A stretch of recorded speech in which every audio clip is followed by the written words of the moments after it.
بسم اللہ الرحمن الرحیم۔ السلام علیکم۔ سورۃ کہف پڑھنے کے فضائل۔ نمبر 1، نبی کریم صلی اللہ علیہ وسلم نے ارشاد فرمایا کہ جو شخص جمعے کے دن سورۃ کہف پڑھتا ہے تو اس کے لیے دوسرے جمعے تک نور جگمگاتا رہتا ہے۔ نمبر 2، نبی کریم صلی اللہ علیہ وسلم نے ارشاد فرمایا کہ جو شخص سورۃ کہف کی ابتدائی 10 آیات یاد کر لے اور روزانہ پڑھتا رہے تو وہ دجال کے فتنے اور شر سے محفوظ رہے گا۔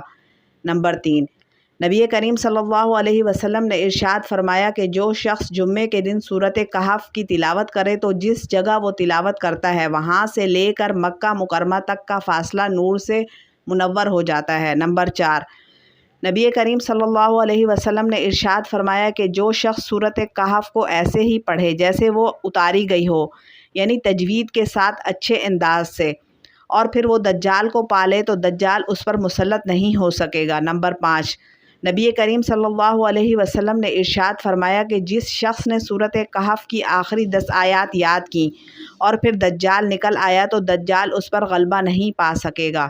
نمبر 6، جو شخص قرض میں گرفتار ہو اور قرض اترنا مشکل ہو گیا ہو تو بعد نماز جمعہ سورۃ کہف 7 بار پڑھے اور اللہ تعالیٰ سے پوری توجہ اور یکسوئی کے ساتھ دعا مانگے، انشاءاللہ اس کا قرض اتر جائے گا۔ نمبر 7، حضرت علی رضی اللہ تعالیٰ عنہ فرماتے ہیں کہ رسول اللہ صلی اللہ علیہ وسلم نے ارشاد فرمایا جو شخص جمعے کے دن سورۃ کہف پڑھ لے وہ 8 دن تک یعنی اگلے جمعے تک ہر فتنے سے محفوظ رہے گا، اور اگر اس دوران دجال نکل آئے تو یہ اس کے فتنے سے بھی محفوظ رہے گا۔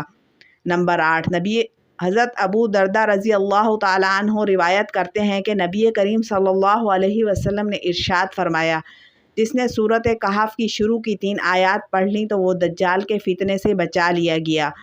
نمبر 9، اگر کسی شخص کو رات کے وقت جاگنا منظور ہو اور کوئی جگانے والا نہ ہو اور خود بھی اٹھنے کی امید نہ ہو تو وہ شخص نماز عشاء کے بعد سورۃ کہف پڑھ کر سو جائے، انشاءاللہ جس وقت اٹھنے کا ارادہ کرے گا اسی وقت آنکھ کھل جائے گی۔ مجرب عمل ہے۔ اللہ تعالیٰ ہمیں اس سورت کو پڑھنے اور کامل یقین کے ساتھ اس پر عمل کرنے کی توفیق عطا فرمائے، آمین۔ ویڈیو کو ثواب کی نیت سے شیئر اور لائک کر دیجیے۔